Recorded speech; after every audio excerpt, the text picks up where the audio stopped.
श्री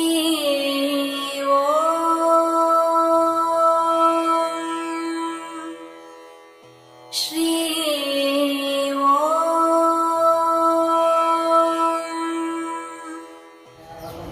पद्माकेरातं पद्ममुद्रायतं शिवायतं बुद्धकप्पदेनातं ज्ञानमुद्रायतं रमायतं परायतं कामरोमात्मकाविद्यानमातं मगमदगनादिन्दमातं मगात्रातं मलयतं मगाभोगायतं मगापूजातं मगाभागायतं मगाकागायतं विपदाङ्गात्मरवन्दितायनमातं मगाकाल्यनमातं मगाभागायतं मगाकारायतं मगाविदायतं बीजायतं गलायतं उत्पायतं मृत्युन्मालायनमातं मृत्युन्नाथमञ्जलिकायनमातं चंद्रवदनात्म चंद्रलेखपुरुषात्म सावित्र्यात्म सुरतायत्म देवीरात्म दिव्यालंकारपूर्णितात्म वाग्देवात्म मध्यदायत्म देवरायत्म मगाभद्रात्म मगाभरात्म भोगदात्म भारतीयात्म महामात्म गोविंदात्म गौमतीयमात्म शिवाय नमः जडिलात्म इंद्रवादात्म इंद्रासविरादात्म अड्डिगायम वेद्यम ब्राह्मण निर्मलाय साधनात्म गौदामत्म तदावत्ते नमः उपतरायत्म जलपदात्म हिमाकरात्म धनाकरात्म हित्रात्म भक्ष्मलोदनात्म विचारवात्म विचारात्म ब्रह्मदात्म मगावलाय नमः त्रयमत्रं त्रयालयात्म दात्रयात्म सोमवासरा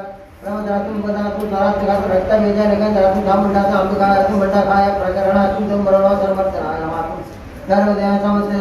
सर्वदेवस्यात्म सौम्यात्म सुराकरणमस्प्रदायात्म कालरात्रियात्म कलाधरायात्म रूपकवाक्यदायात्म भाग्यात्म मरोगात्म आराध्यात्म आदिधारायात्म चित्रामत्म चित्रागात्म चित्रामालयपुरुषात्म कान्तात्म कामप्रात्म विद्यात्म विद्यात्रयात्म पदात्म विद्यात्राय नमः नीलपुजात्म तदेवर्क बलप्रदात्म विश्वदारणनाम राजात्म रत्नमर्जात्म नीलकण्ठाय नमः ब्रह्मविष्णाय नमः शिवात्म देवी देवो मगाग्रते अष्टोत्तरामणिकं नारायणबलबलभट्टपाण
அதாவது இந்த இடத்துல மூணு பிரிவா இருக்கு. லக்ஷ்மி, துர்கை, சரஸ்வதி. இப்போ மூணாவது அம்சமாக சரஸ்வதிக்கு நம்ம ஆரம்பிக்கிறோம். இந்த மூணாவது அம்சத்துல தேவி கௌசல்யா தனியா உட்கார்ந்துருக்கா. அதாவது எல்லாமே தந்திரத்துல தான் வெல்லணும், எல்லாம் உடனே அப்படியே போய் அட்டாக் பண்ண முடியாது. எல்லா தந்திரத்திலையும் எல்லாரையும் சேர்த்து எப்படி பண்ணணுமோ அப்படி பண்ணணும். ஆலோசகர், அதனால நமக்கு எது வேணும், எது தேவை, எதாக இருந்தாலும் ஆலோசனை வேணும். சட்டுப்புட்டுன்னு ஒரு வேலை பண்ணோம்னா அது நமக்கு பலனை அளிக்காது. ஆலோசித்து கரெக்டாக பண்ணோம்னா அது செயல்படும். ரெண்டாவது வந்து ப்ரோக்ராமிங். எதுவாக இருந்தாலும் நம்ம முதல்ல ப்ரோக்ராமிங் சரியாக பண்ணிக்கணும், இல்லைன்னா அது கஷ்டம். அந்த மாதிரி ஆலோசகர், இங்கே தேவி வந்து ஆலோசகராக இருக்கா. கௌஷிகியும் உக்காந்துட்டு இருக்கா. அடுத்தது ஒவ்வொருத்தரையா அனுப்புகிறா. அந்த பக்கத்தில் பார்த்தாக்கா தூமரலோச்சனன் அப்படின்ற ஒரு அசுரனை அனுப்புகிறோம். அதாவது சும்பன் தூமரலோச்சனோட அனுப்புகிறோம். இதெல்லாம் பார்த்தாக்கா இதெல்லாம் நம்மளுடைய துர்குணங்கள். ஒவ்வொரு அசுரனும் ஒவ்வொரு துர்குணங்கள் நமக்கு. நம்ம வந்து நல்ல குணம் உடையவா தான், நம்மளாம் நல்லவான்னு நம்ம தான் நினச்சிக்கணும், எல்லாம் நம்ம தான் சொல்லிக்கிறோம். ஆனால் நம்ம யாரும் நல்லவா கிடையாது. ஒவ்வொரு நிமிஷமும் ஒவ்வொரு அசுரன் நம்ம கிட்ட இருந்து எழுந்துக்கிறான். இதுன்னா புராணத்துல ஒரு வாட்டி தான் வரான் அசுரன். நமக்கு வாழ்க்கையில ஒரு நாளைக்கு இத்தனை அசுரனும் வரான். அகங்காரம் இல்லாத இருக்குமா, கர்வம் இல்லாம இருக்குமா, நமக்கு சோம்பேறித்தனம் இல்லாத இருக்குமா, இந்த மாதிரி ஒவ்வொன்றா கணக்கு பார்த்தா எல்லா அசுரனும் எங்க உட்காந்துருக்கான், நம்ம தலையில தான். அதனால நம்ம ரியலைஸ் பண்ணலாம்.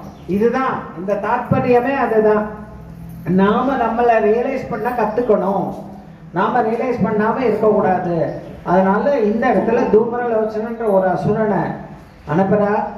அதுக்கு தேவி அவனை தன்னுடைய சிம்மத்தையே அனுப்புற. போறோம், நீ ஏன் போறோம், இவனுக்கெல்லாம் ஒரு பெரிய ஆள் தேவையில்லை அப்படின்னு சொல்லி அனுப்புற. இந்த யுத்தம் இந்த சாப்டர்ல முடியும். ஸ்ரீயம்